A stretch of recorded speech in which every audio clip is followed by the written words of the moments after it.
Two বিয়েবাড়ি। এটা ছিল দাদার রিসেপশনের দিন। জানি অনেকটা লেট করে ফেলেছি ভিডিওটা দিতে, কিন্তু আর না, এবার ফুল দমে ভিডিও আসছে। তো অনুষ্ঠানটা হয়েছিল পালকি ব্যাঙ্কোয়েটে। তো সেখানে দেখো, এখানে সবাই চলে এসেছে আর এখানে ব্লেজার পরা ছেলেদের লাইন লেগে গেছে। আর এই যে আমাদের ফুল টিম, পুরো হল্লা পার্টি। দাঁড়াও আরও অনেক এখানে মিসিং গেছে। এখন আমরা চলে এসেছি পালকি অনুষ্ঠান বাড়িতে। এইটা হচ্ছে পুরো অনুষ্ঠান বাড়িটা, আর আমাদের স্টলটা বসবে এই যে এই জায়গাটা। এখন রেডি হচ্ছে, এখনো পুরোটা কমপ্লিট হয় এই পুরোটা। চলো বউ বসার জায়গাটা দেখায়। এই যে ইনি হচ্ছেন আমাদের ব্লগার, ঠিক আছে? এনাকে এখনো অবধি আমার পেজে যারা আছে চেনেনি এমন কেউ নাই, ঠিক আছে? হাই করে দাও আমাদের সেলিব্রিটি দিদি। হাই, চলে আসো।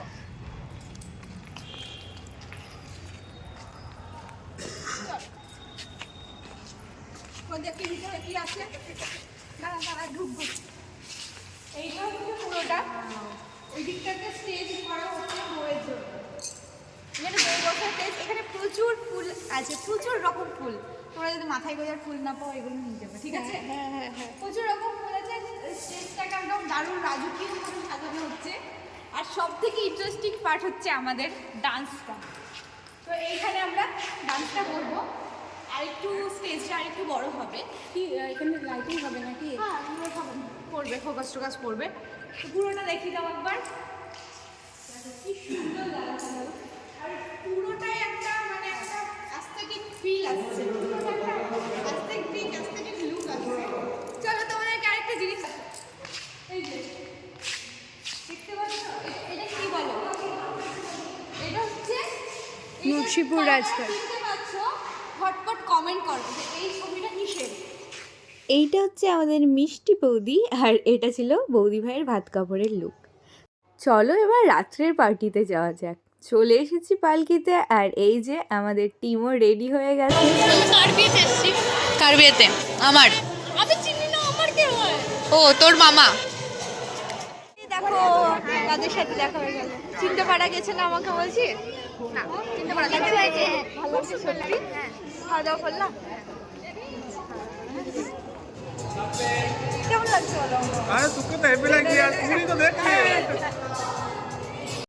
সবার কাছ থেকে যেচে প্রশংসা নিয়ে চলে গেলাম পুজোর কাছে প্রশংসা নিতে।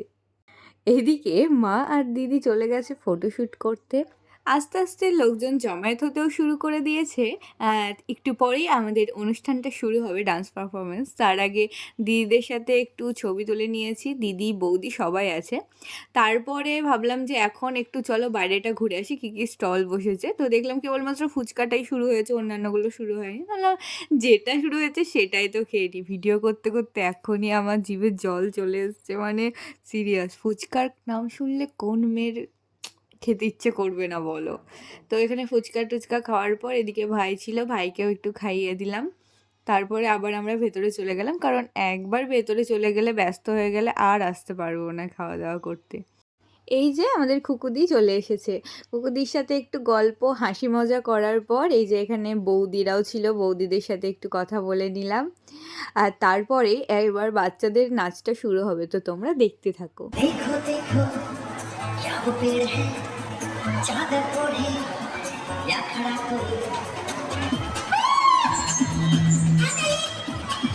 অনুষ্ঠান কিন্তু এখনো শেষ হয়নি, আগে আরও আছে, দেখতে থাকো। অনুষ্ঠানের মাঝে চলে এলাম দেখতে যে সবাই খাওয়া দাওয়া ঠিকঠাক করছে কিনা। আসলে বাড়ির ছোট মেয়ে বলে একটু তো কর্তব্য দায়িত্ব আছে নাকি।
আমার ডান্সটা শেষ করার পর চলে এলাম মায়ের সাথে একটু ছবি তুলতে, তারপর চলে গেছিলাম একটু স্টলে কিছু খাওয়ার জন্য, কারণ ভীষণ খিদে পেয়ে গেছিলো। কিছু তো আমাকে আমাকে একটা কফি দিও তো, কিচ্ছু খেতে পারিনি। আর এই পকোড়াগুলো আর কি আর আসবে না?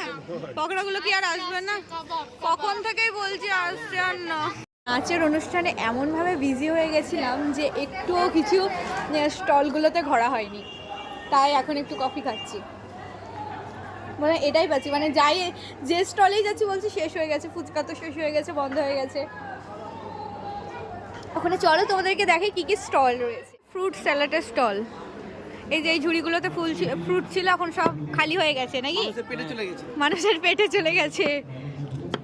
এই যে এই ফলটার কি নাম বলো? বলতে পারলাম না, কমেন্ট বক্সে জানাবে। হ্যাঁ এই ফলটার নাম কারা জানো একটু কমেন্ট বক্সে জানাও। এদিকে আবার ফটোশ্যুট শুরু হয়ে গেছে, আর পুচু বেশ চুপচাপ ছিল, কিন্তু যদি মায়ের কোলে থাকে তবেই। জেম্মা আমাকে আদর করছে, আর এইদিকে দেখো 4 জামাই মিলে কেমন ছবি তুলছে। আচ্ছা, আমার এই লুকটা তোমাদের কেমন লেগেছে জানিও তো কমেন্টে।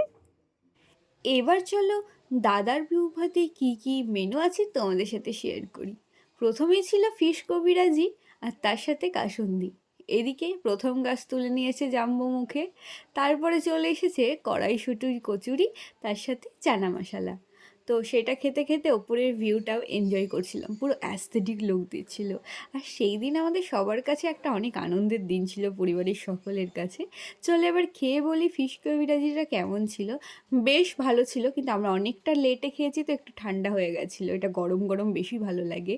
তারপরে চলে এসেছিলো পোলাও, তার সাথে ছিল চিকেন রেজালা, আর এক পনিরের একটা আইটেম ছিল, বাটার পনির মশলা। তো সেটাই খাচ্ছি, আর এদিকে পুচু ভাবছে আমাকে কেন খেতে দিচ্ছে না, এরা খাচ্ছে আমি শুধু শুধু বসে আছি, ও কিছু কাজ পাচ্ছে না। আর এই যে এই দুজনে এখানে বসে আছে। আর দিদি, এই যে এর মনের গভীর কোশ্চেন হচ্ছে, তুমি পুচুটা কার মতন দেখতে হচ্ছে, তোমার নাকি জাম্বোর? আর এইদিকে রায়ের মনে কোশ্চেন, ওকে সবাই তিন্নি কেন বলে ডাকে, দুজনেই চশমা পরে, তো সবাই একে তিন্নি বলছে, ওকে রায় বলছে। তো এই যে এখানে পুচুকে একটু অবশেষে ভাতগুলো খাইয়ে দিচ্ছে, ভাত মানে পোলাওয়ের ভাতগুলো ওকে একটু খাইয়ে দিচ্ছিল। আর আমরা সবাই এটা ভেবে আনন্দ হচ্ছিল যে ভাগ্যিস পুচুর অন্নপ্রাশনটা হয়ে গেছে, বলে ওকে খাওয়ানো যাচ্ছে না, তো ওর জন্য আবার ওর খাবারগুলো বইয়ে বইয়ে আনতে হতো। তো যাই হোক, এখন ও টুকটাক করে খেতে শিখে গেছে। এদিকে আমি পনির খাচ্ছিলাম, আর তা করতে করতে এখানে কি একটা দিয়ে গেল, আমার ঠিক মনে পড়ছে না আসলে, অনেক দিন পর ভিডিও এডিট করলে যা হয় আর কি। এদিকে চলে এসেছে আমাদের ইলিশ পাতুরি। তো এইখানে না কলা গাছে যে কলা পাতাগুলো, সেগুলো গ্রাম থেকে নিয়ে গেছিলো নিরু কাকু অনেকগুলো, তার জন্য এই ইলিশ পাতুরিটা বেশ সুন্দর লাগছিলো, আর একটা অন্যরকম সেন্ট আসে না কলা পাতায় রান্না করলে, তো সেটাই। তারপরে পুচকে আরেকটু খাইয়ে দিচ্ছিল মিষ্টি, আর এদিকে আমাদের চাটনি, মিষ্টি, সন্দেশ সব কিছু চলে এসেছে। চলো এবার সন্দেশটা খাই। সন্দেশটা খেতে এত সুন্দর ছিল কি যে বলবো, মনে হচ্ছিল আরও 2-4টে খেয়ে নিই, কিন্তু ও ক্যাটেরার বলে চলে গেছিলো, ওরকে আর মানে বলার অপশন ছিল না। এদিকে দুজন দেখতে চলে এসেছিলো আমরা ঠিকঠাক খাচ্ছি কিনা, তার জন্য আমি ভাবলাম যে আমার পাশে যে বসে আছে তার কাছ থেকেই হাতানো যাক। তো এদের কাছ থেকে হাতানোর চেষ্টা করছিলাম। শেষ পথে চলে এসেছে আইসক্রিম আর পান। এই মিষ্টি পানটার যে কিউট প্যাকেজিংটা না দারুণ লেগেছে সত্যি। তো চলো এবার একটু আইসক্রিম খাই আর সকলের সাথে গল্প করি। আমরা খেতে বসেছিলাম প্রায় 11টার পর, মানে ততক্ষণে অনুষ্ঠান বাড়িতে লোকজন একটু কমে গেছিলো, আর বাড়ির লোকজনই ছিল খাওয়া দাওয়া করতে। তো এই যে পাশের জনকে আমি একটু বলছি যে তোকে যখন দিতে আসবে মিষ্টিটা না, আমার জন্য একটা এক্সট্রা নিয়ে নিস। তো ভিডিওটা তোমাদের কেমন লাগলো জানিও, কিন্তু আমাদের তো ভীষণ মজা হয়েছে।